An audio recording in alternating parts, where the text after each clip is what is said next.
Have you ever found yourself wondering why terrible things happen? Why do good people sometimes do evil things? Is there a point where every single person will cross the line from good to evil? Good people, according to what criteria?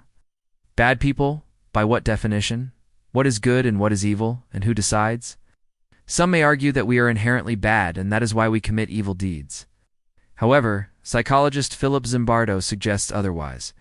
According to his theory, anyone can become evil under the right conditions. You may convince yourself that your behavior is not morally reprehensible and even noble.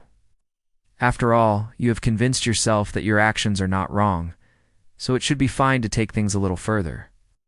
Step 4 involves desensitizing yourself to the negative consequences of your actions.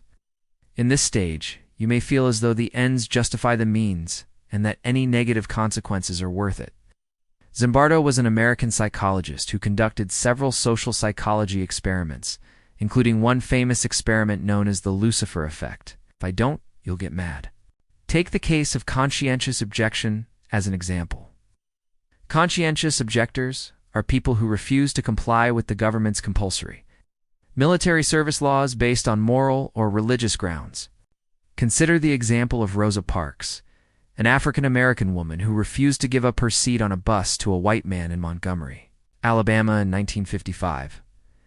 At the time, buses in the South were segregated, and blacks were expected to give up their seats to whites.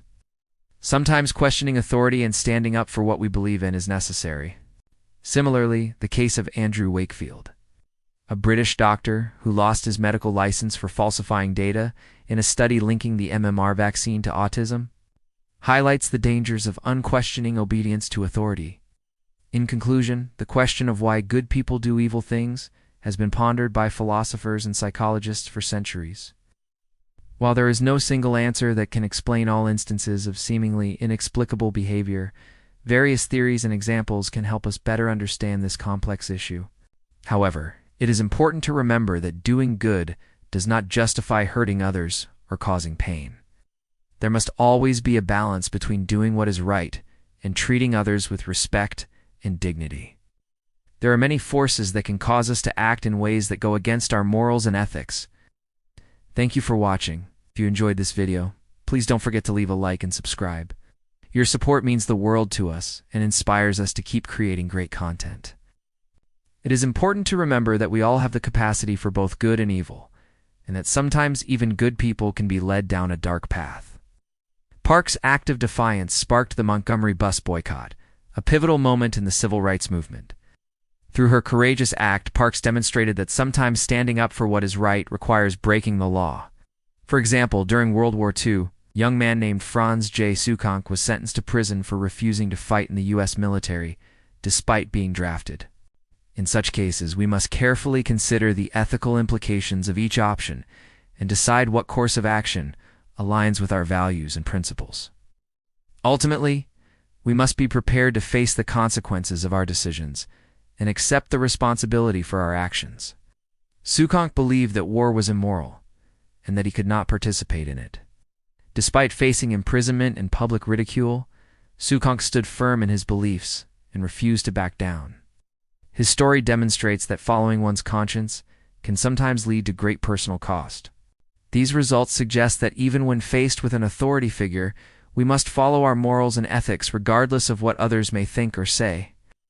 You may find yourself feeling less guilty about your actions if you view the people you are harming as less than human or deserving of it.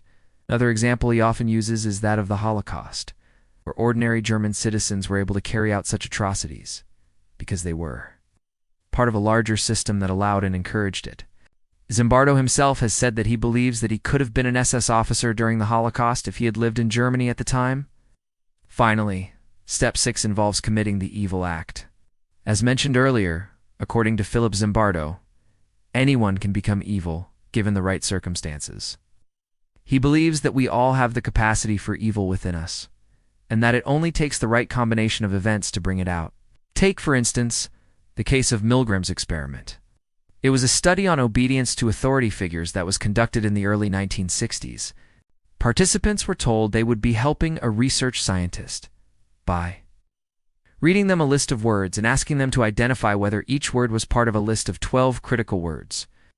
When participants read the critical words aloud, they were instructed to administer an electric shock to a learner for each mistake, with the shock intensity increasing after each wrong answer. Despite knowing the experiment was fake and the learner was not receiving actual shocks, most participants continued to administer high-voltage shocks until the very end. No matter how deeply ingrained our morals and ethics are, no matter how many ethical guidelines we have established over the years, the first step is to erode the person's sense of morality through convincing them that their actions are not morally reprehensible. According to Zimbardo, the key is to recognize the signs and be aware of them at all times. He also recommends that we should surround ourselves with people who share our values, and that we should never allow ourselves to be desensitized to the suffering of others. You may feel as though you are making excuses for your actions, but in your mind, you are completely justified. The second step involves surrounding yourself with individuals who think similarly to you and who also engage in activities that could be considered unethical. By surrounding yourself with individuals who hold similar beliefs and take part in such activities, you can begin to normalize these behaviors, causing you to lose sight of the difference between right and wrong. No matter how much we believe in ourselves and our own righteousness, there is always a possibility of us doing something wrong, because of various factors like external pressure, internal emotions, or other variables. We might sometimes go against everything we believe in, and even hurt those close to us. Well, if you are ready for the shocking truth, then watch this video till the end. We will discuss the reasons why good people do bad things. But before we get into the details, make sure to hit the subscribe button so you don't miss any future updates. Also, be sure to like this video if you find it interesting. Without further ado, let's dive right in. One of the most asked questions throughout history has been, why do good people do bad things? As difficult as it may be to admit, we have all done something we regret at some point in our lives. According to Philip Zimbardo's Lucifer effect, there are 6 steps that can turn good people into evil ones. The third step is to convince yourself that you are doing the right thing.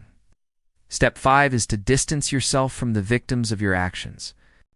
Zimbardo supports his theory with several real-life examples, such as the Stanford prison experiment, which demonstrated how quickly people conform to social roles.